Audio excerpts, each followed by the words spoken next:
Mateo capítulo 9 y el versículo 14, dice la Escritura: entonces vinieron a él los discípulos de Juan, diciendo: ¿por qué nosotros y los fariseos ayunamos muchas veces y tus discípulos no ayunan?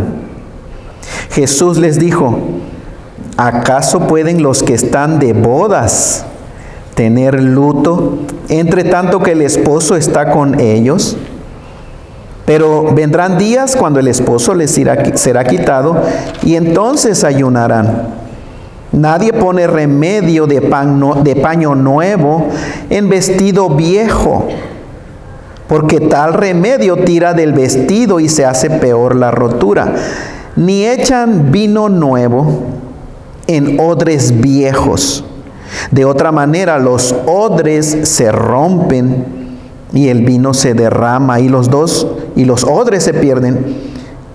Dice: pero echan el vino nuevo en odres nuevos, y lo uno y lo otro se conservan juntamente. Esta es la palabra del Señor, y algo que cuando venimos a los evangelios y a la escritura en total, pero cuando venimos estamos leyendo los evangelios, recordemos que es narración o algo que se escribió para que la raza humana tuviera en cuenta, que recordáramos y viéramos y fuésemos instruidos con respecto a la persona y a la obra que este hombre llamado Jesús el Nazareno, o Jesús de Nazaret, realizó aquí en la tierra hace 2000 años. Él fue de la nacionalidad judía. El judaísmo es una religión que existe hasta el día del día de hoy, pero el judaísmo, ellos creían en el verdadero Dios, en el Jehová. Ellos tenían las escrituras hebreas. Ellos sabían que Dios le prometió a Abraham, que es el padre de los hebreos. Abraham, más o menos aproximadamente 2000 años antes de que viniera Jesucristo aquí a la tierra. Pero Dios le prometió a Abraham que en Abraham, serían benditas todas las familias de la tierra.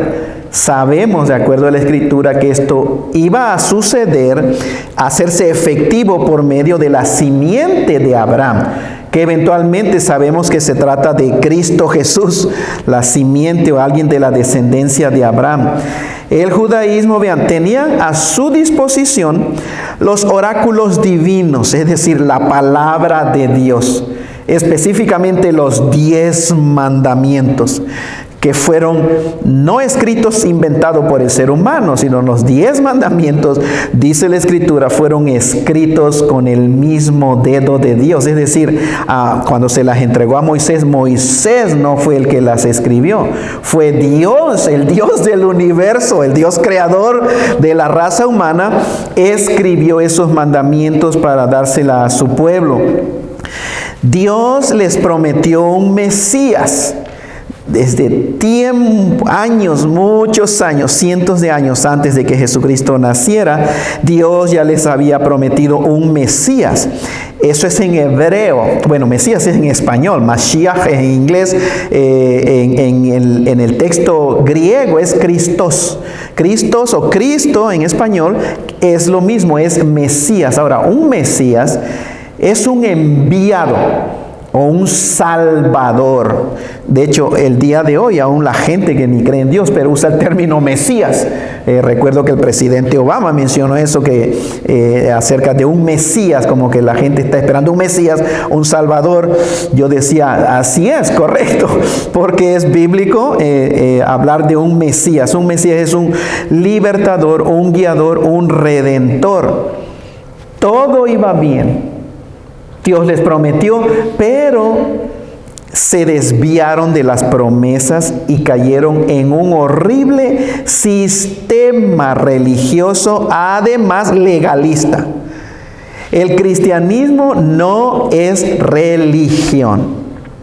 El cristianismo no es un sistema religioso en el sentido de que como la Biblia lo enseña. El cristianismo es simplemente tener una relación con Dios, una relación en espíritu, Y eso se logra por medio de Jesucristo. Y de ahí, una vez que uno acepta esto, se arrepiente, confiesa a Jesucristo como el Mesías, el Redentor del mundo, el Hijo de Dios, y recibe a Jesucristo, realmente en Cristo es la vida eterna. En Cristo está la plenitud de vida. En Cristo Jesús están escondidos todos los tesoros de la sabiduría y del conocimiento. Y cuando el ser humano recibe a Jesucristo, la Biblia enseña que ese ser humano ha pasado de muerte espiritual a vida espiritual. Esa es la verdadera salvación cristocéntrica bíblica. Y uno recibe, cuando recibe a Cristo, el perdón de los pecados. Pero es desafortunado que escuchar que en muchas iglesias se enseña como que la salvación es recibir el perdón de pecados. No, sí también lo recibes, pero salvación no es nada más ir a Dios para que te perdone, sino es recibir la vida resucitada de Cristo Jesús. Pero cuando Cristo llegó hace 2000 años, encontró un judaísmo, es decir, al pueblo de Dios, que se había convertido en un sistema religioso.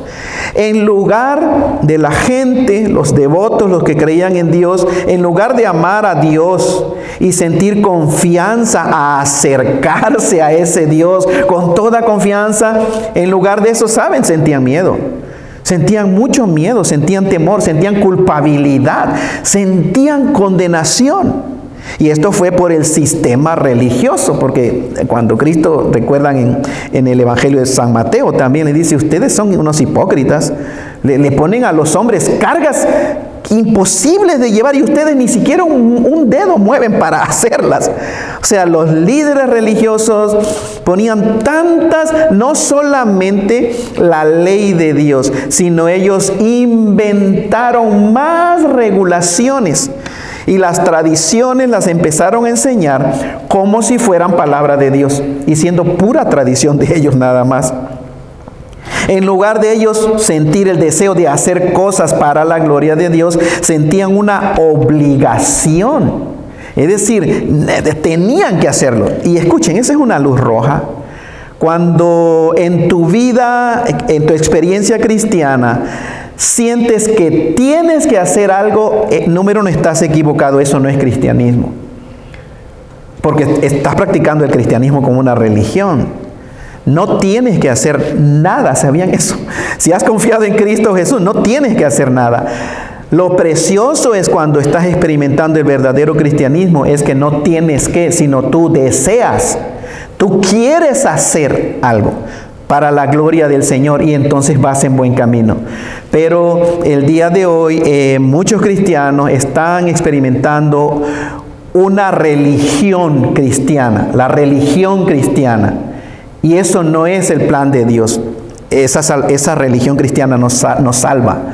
Salva a un ser personal que se llama Jesucristo, el Hijo de Dios, cuando viene a regenerar el espíritu del ser humano. Entonces ellos, vean, era como, sentían obligación, tenían que hacerlo, porque eso era lo que se suponía que se hiciera, aunque no quisieran hacerlo. Imagínense qué experiencia. ¿Qué experiencia en su relación con Dios cuando no sentía deseo de hacer algo, pero lo tenía que hacer porque ahí estaba Dios listo con el garrote, ¿cierto? La condenación. Qué horrible experiencia. Y la triste realidad, hermanos, es de que en las iglesias cristianas muchos están experimentando eso. O sea, hacen cosas no porque fluya de la vida resucitada de Jesucristo, que fluya, que lo hacen con amor, con alegría, sino que sienten que lo tienen que hacer. ¿Qué ha pasado con esos cristianos? Se desviaron igualito que los judíos. Habían empezado bien, pero se desviaron, cayeron en el legalismo. Y la experiencia cristiana el día de hoy también. Por eso pongan atención los jóvenes o los que tienen poco tiempo en el cristianismo. A lo que voy a decir, cuando al pecador sin Cristo se le habla del amor de Dios, del amor incondicional, Dios te ama, Dios te quiere, Dios te acepta, a pesar de tus pecados. Cristo murió por ti, Cristo te perdonó. Eso al pecador es buena noticia, al alma sedienta, eso es un refrigerio. Gracias, Señor, porque tú me amas así, simplemente me amas incondicionalmente. Tú moriste por mí y ahora Cristo, tú vienes a mí. Es decir, el inicio de la vida cristiana generalmente es muy emocionante, es precioso, pero ¿saben por qué? Porque uno se concentra solamente en una cosa, y es la cosa que Dios quiere que siempre nos concentremos: el amor incondicional de Dios en Cristo Jesús. Por eso los pecadores están en su primer amor, ¿cierto? Encendidos, andan evangelizando hasta las escobas paradas allá en la esquina. O sea, quieren evangelizar a todo mundo. Es una pasión. ¿Por qué? Dios me ama, Dios me ama, Dios me ama. Cristo me perdonó, Cristo murió por mí. Recuerdan su vida pasada y Cristo me perdonó. Pero algo sucede en el camino. Satanás empieza a desviar, hermano, ese único énfasis, que es el amor de Dios, y empieza al sistema de ley, de leyes, de reglas, de tienes que. Y tristemente, si desde enfrente el pastor o el líder cae en ese error también. Entonces eso en el camino, empezó uno bien, pero en el camino hay algo, y después de 2, 3 años, 5 años, ¿saben que ya no se experimenta lo mismo? ¿Por qué? Porque se desvía uno, el creyente, y ya es una experiencia legalista. Y ya cuando viene el pobre recién convertido con toda la energía, dicen, vas a ver, en unos años se te va a pasar ese fuego. No debe de ser así. Y realmente la vida cristiana normal no es así. No es de que uno se llega a amargar y a desviarse. Es mantente centrado en la única cosa que, de acuerdo a la Biblia, el Señor quiere que nos centremos: cuánto nos ama el Señor Jesucristo. Cuánto nos ama. Como el libro de Efesios habla, y el apóstol Pablo les escribe, dice, oro, y dice, yo estoy orando por ustedes, pero dice, para que habite Cristo por la fe en sus corazones, para que sean llenos del poder, sean investidos de poder en su espíritu, en su ser interior por el Espíritu. Pero dice algo, dice, para que sean plenamente capaces de comprender con todos los santos la anchura, la altura, la longitud, la profundidad, dice, y de conocer el amor de Cristo, que sobrepasa todo entendimiento. Y dice, para que seáis llenos de toda la plenitud de Dios. Si se mantiene uno nada más en el amor del Señor, uno va bien, vas marchando bien, vas en la dirección correcta. Hay ataques del enemigo, pero tú sigues adelante. Realmente no hay por qué burn out, no hay por qué quemarse o gastarse. Es una pena cuando un pastor dice ya que están esperando, nada más ya no ven el momento de retirarse, porque ya no quieren nada de la iglesia. Hay pastores, créanlo o no, hermanos, que ya no saben qué predicar. Háganme favor, qué triste, ¿cómo no hay nada que predicar? Toda una vida no alcanza para predicar todo lo que podemos predicar en la palabra del Señor. Pero ¿qué ha sucedido? Se gastó, se quemó, burn out. ¿Pero por qué? Eso no es la vida cristiana normal, sino porque algo sucedió en el camino. Astutamente Satanás desvía la única concentración en la cual deberíamos de tener todos nuestros ojos. Es en el amor del Señor. Eso sucedió. Ellos tenían una actitud de enojo, de resentimiento, no solamente contra Dios, sino contra aquellos que no seguían a Dios. Escuchen, a la manera que ellos, los líderes legalistas, seguían a Dios. Es decir, ellos pensaban que Dios les obligaba a hacer las cosas, y si Dios los veía que no las hacía, que sentían que Dios los castigaba, o Dios estaba enojado, o Dios los rechazaba. Y era la misma manera que ellos, los líderes religiosos, trataban a toda la gente. ¿Se han dado cuenta de eso en iglesias? ¿Cierto? Le dicen, este cristiano está más amargado que nada. no tiene gozo, pero así trata a su esposa, así trata a sus hijos, así trata a los vecinos, así trata a todos los demás. Y él hace las cosas, pero no las quiere hacer. No fluyen, las hace porque piensa que las tiene que hacer y que eso es lo que realmente deberían de estar haciendo todos los demás. Y se enoja con los demás. Esta gente no podían expresar verdadero amor de Dios a los demás. Es así, pongan atención. El concepto que tú tienes de Dios y el concepto que tú tienes de ese Dios, cómo te trata a ti cuando fallas, es la manera en que tú vas a tratar a los demás. Si tú o yo creemos en un Dios que está juzgando y que no puede tolerar ver tropezar a uno de sus hijos, porque entonces les frunge el ceño, enojado. Esa es la misma manera que los cristianos tratan a todos los demás. Pero si yo creo en un Dios de amor que me ama incondicionalmente y que aun cuando neciamente, vean, un tropiezo es un tropiezo, pero aun cuando cabezonamente uno hace lo que no agrada a Dios y recibe las consecuencias, Dios me ama incondicionalmente. Nada de lo que haga en mi vida, nada lo bueno que yo haga en mi vida aumenta el amor de Dios, porque el amor de Dios es perfecto. Y lo perfecto no puede aumentarle ni quitarle, porque entonces no sería perfecto. Nada de los errores que un hijo de Dios comete en este mundo disminuye el amor de Dios por nosotros. Él nos ama perfectamente. Si ese es el concepto que yo tengo de Dios, y eso es el Dios de la Biblia, es natural cómo voy a tratar a los demás. Sería absurdo, una contradicción, que yo experimente el amor incondicional del Señor que me ama y siempre me busca para restaurarme, que me dice, está bien, si fuiste tonto, cabezón, pero yo te amo, sigue adelante, levántate. Si yo no entiendo eso, no voy a tratar así a los demás. Y eso es lo que estamos viendo tristemente en el cristianismo el día de hoy. Ahora, el plan de Dios era el deseo de Dios, o el plan de Dios era bendecir al ser humano. ¿Recuerdan cuando Jesucristo estuvo aquí? Mateo capítulo 5, se le conoce como el Sermón del Monte o el Sermón de las Bienaventuranzas. Y Jesucristo dice varias veces, bienaventurados, si tienen su Biblia, nada más de unas páginas, bienaventurados los que lloran porque recibirán consolación, bienaventurados los mansos porque recibirán a la tierra por heredad. Vean, bienaventurados, bienaventurados, bienaventurados.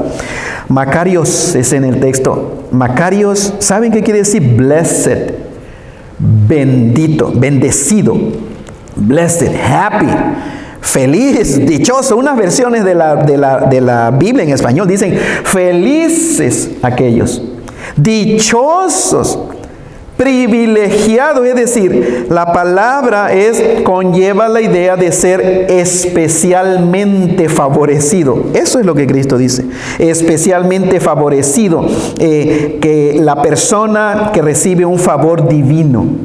Eso es la bienaventuranza. Ese fue el deseo de Dios desde la promesa que Dios le hizo a Abraham. Génesis capítulo 12. En ti van a ser ¿qué? Benditas. Benditas, hermanos, todas las naciones o las tribus, las naciones de la tierra. Y esta bendición incluía gozo profundo, gozo, alegría en el corazón del ser humano. Incluía la paz del Señor.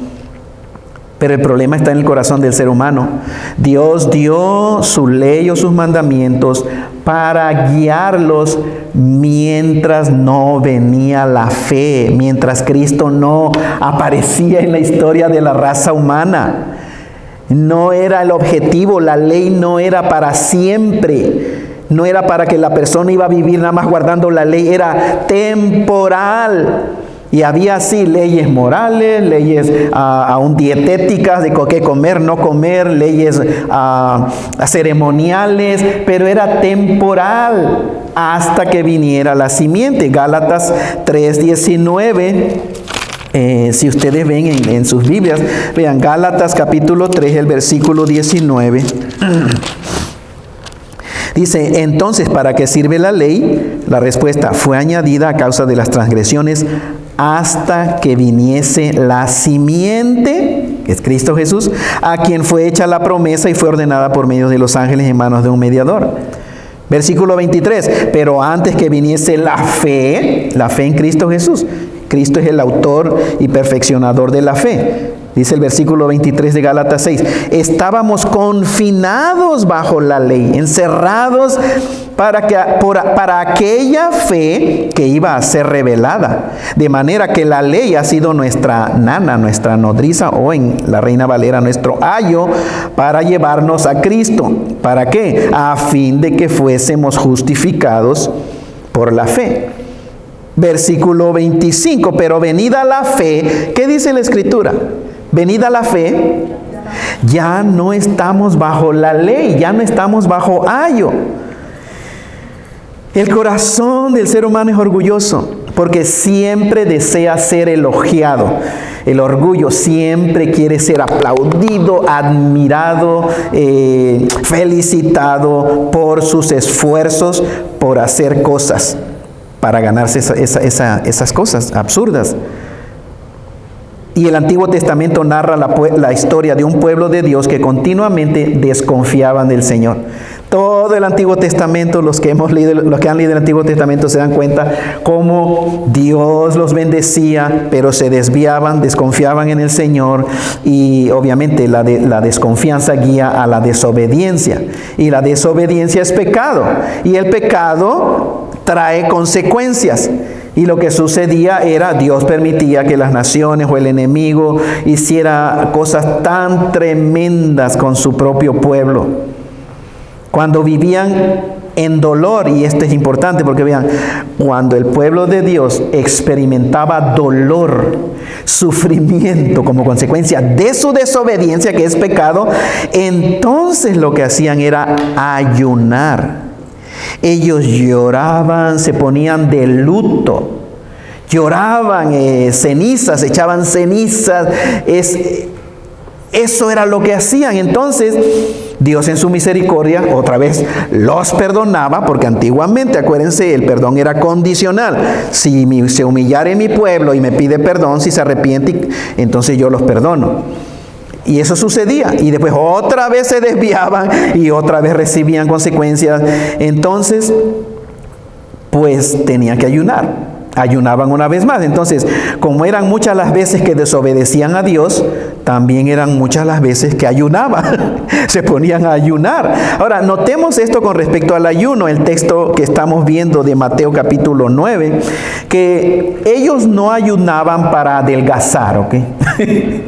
Ellos no ayudaban por motivos de salud. Tiene su beneficio, pero ellos no ayudaban por eso. El ayuno siempre tenía que ver con su relación con Dios. Confesión de pecados, arrepentimiento, etc. Cuando vino Jesucristo, el Mesías prometido, Mateo 21:4, vean, en Mateo capítulo 21, el versículo 4 en adelante, que se leyó hace un momento, cuando el Señor Jesucristo entró a la ciudad de Jerusalén. Se le conoce como el Domingo de Ramos, no es lo que estamos celebrando el día de hoy. Pero Jesucristo fue a Jerusalén. Pero ¿saben? Cuando venía y cuando vio a Jerusalén de lejos, dijo: Jerusalén, Jerusalén, que matas a los profetas y apedreas a los que te son enviados. ¿Cuántas veces, Jerusalén, quise yo reunir a tus hijos como la gallina junta a sus pollitos? Dice, pero no quisisteis. Y cuando Cristo entró en Jerusalén, ¿qué hizo la gente? ¿Recuerdan lo que se leyó? ¿Qué hizo la gente? Le aplaudió, le dijo: Hosana, Hosana, bendito el que viene en el nombre del Señor, Hosana al Hijo de David, Hosana al Rey de Israel. Es decir, gritaban, y esto se conoce como la entrada triunfal. Era real la gente, hermanos, pero vean, aparentemente, y es lo que pensamos los estudiantes de la Biblia, hermanos, parece que en su mente aún no comprendían el plan espiritual de Dios con respecto al Mesías. En su mente, ellos pensaban que el Mesías era para ellos nada más. y que era como un caudillo que los iba a animar a levantarse en armas y a liberarse del gobierno o de la subyugación del imperio que los controlaba, que era Roma, el imperio romano. Como que no veían la parte espiritual de ese Mesías, seguían pensando en términos humanos. El versículo 11, vean de Mateo 21, el versículo 11, decían, porque la gente dice que hubo una conmoción. Versículo 10, cuando entró a Jerusalén, toda la ciudad se conmovió diciendo, ¿quién es este? Y decía la gente, este es Jesús, el profeta de Nazaret de Galilea. El profeta, sí lo aceptaban como profeta, pero era más que un profeta. Era el Hijo del Dios vivo y verdadero que vino a este planeta Tierra. Vean Mateo capítulo 1, versículo 21, cuando el ángel se apareció para dar la notificación a María, a José, acerca de Jesucristo. Mateo capítulo 1, versículo 21. Dice, el ángel le dijo, y vas a dar a luz un hijo, y llamará su nombre Jesús, Yeshua.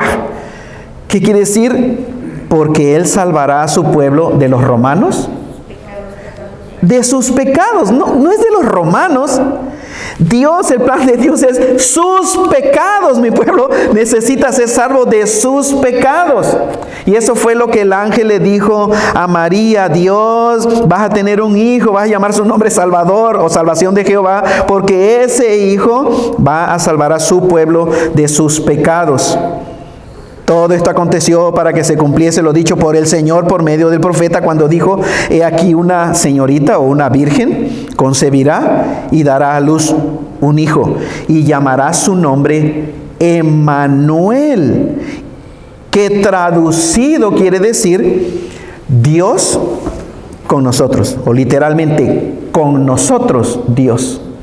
El Dios creador iba a estar aquí en la tierra. Vean, Mateo capítulo 9. Entonces, regresando al versículo que estamos hablando, Mateo capítulo 9, versículo 14. La pregunta del ayuno. Los discípulos de Jesucristo le preguntan al Señor, dice, pues, ¿por qué nosotros, los discípulos de Juan el Bautista, ayunamos muchas veces y también los fariseos, pero ¿por qué tus discípulos no ayunan tanto? ¿Quién sabe la actitud de estos discípulos, hermanos? Si era de enojo o simplemente querían saber por qué, ¿cierto? Tal vez estaban resentidos, porque no es justo, it's not fair. O nada más les interesaba, ¿por qué, Jesucristo, tú no los pones a ayunar? Y en esta, qué interesante, porque ¿qué les dijo Jesucristo, hermanos? El versículo 15. Jesús les dijo, ¿acaso pueden los que están de bodas tener luto, entre tanto que el esposo está con ellos? Jesucristo hace una pregunta retórica, es decir, obviamente la respuesta ¿cuál es? No, ¿cierto? Se responde solita. ¿Pueden los que están de fiesta estar ayunando? No, la respuesta es no, sino que aquí está declarando que no es tiempo. El estar Cristo aquí en la tierra no es tiempo para estar tristes o estar de luto, es tiempo para gozarse y estar de buen ánimo. Nadie va a ayunar a una boda. Al menos yo no. No iría a una boda donde me ponen, ustedes saben. Y yo voy a decir, es que estoy en ayuno. ¿A una boda? ¿Vas a ayunar a una boda? No ayunamos, ¿cierto? Cuando te invitan a una celebración, sabes que habrá comida, mucha comida, y tú no te pones a ayunar ahí. Jesucristo está hablando de Él como el novio. ¿Acaso pueden los que están con el novio? Y a Juan el Bautista como el amigo del novio, el best friend. Cristo conocía muy bien el propósito de hacerse un ser humano, siendo el Hijo de Dios. Él lo sabía. Él sabía que había venido al mundo a redimir a la raza humana y dar inicio, hermanos y hermanas, a un nuevo pacto. Al pacto de la gracia de Dios. Al pacto en su sangre. Este es el nuevo pacto en mi sangre, dijo Jesucristo cuando dio el vino. Beban esta copa todos. Este es el pacto nuevo, el nuevo pacto en mi sangre. Beban, participen de ella todos. Entonces vean, él sabía muy bien que había venido para dar inicio a un nuevo pacto. Y el versículo 16 de Mateo 9, habla también el Señor y dice: nadie pone remiendo de un paño nuevo, es decir, tela nueva, en una tela vieja. Imagínense, la tela ya vieja se está rompiendo y un empate, le llama remiendo de tela nueva, dura, porque se rompe. Tal remiendo tira del vestido y se hace peor la rotura. Pero habla también del vino. Y dice: ni echan vino nuevo, es decir, uva, el jugo de la uva recién exprimido.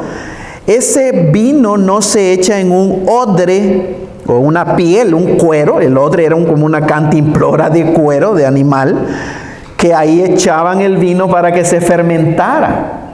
Lo costuraban y ahí lo dejaban. Entonces lo que sucedía, ustedes saben, el proceso de fermentación se infla, se va expandiendo porque echa gases, se va expandiendo y se fermenta. Entonces la piel o el odre llegaba a su máxima extensión. Y ya que se usaba, no se le ocurría. Bueno, ahora ellos aprendieron. Obviamente, lo que sucedió con toda seguridad es que quisieron aprovechar el odre y usarlo por segunda vez. Y le echaron vino nuevo y se dieron cuenta que se rompió y que todo se echó a perder. Se rompió el odre y el vino se tiró. Ellos aprendieron, y por eso cuando Cristo vino a la tierra, ellos sabían que no hacían tal cosa, y si veían a alguien decían, tal vez se quedaban esperando a que reventara el odre, ¿no? Si veían a un pobre novato hacer vino en un odre nuevo, en un odre viejo, perdón. Pero dijo el Señor que, en otras palabras, no se puede hacer eso. Se derraman los dos. Entonces, el vino nuevo se echa en un odre nuevo y se preserva el odre y se preserva el vino. No mezclemos lo que está diciendo. Ahora, ¿por qué lo dijo aquí el Señor? ¿Qué le preguntaron del ayuno? Y dice: no es momento para estar de luto. Es momento de gozo, de alegría. Es momento de regocijo. El vino, lo que está enseñando el Señor Jesucristo, hermano, el viejo pacto de ley ha terminado. Ahora lo que Cristo viene a iniciar es un pacto de gracia. Es gracia, favor inmerecido de Dios. Si vamos a predicar ley, hay que predicar la ley con todo y su castigo y su terror y su condenación. No lo suavicemos con la gracia de Dios. Si vamos a predicar la gracia de Dios, si vas a vivir la gracia de Dios, vive la gracia de Dios. Lo precioso de la salvación de un ser humano, no la eches a perder metiéndole ley de Dios. Porque lo que sucede, hermanos,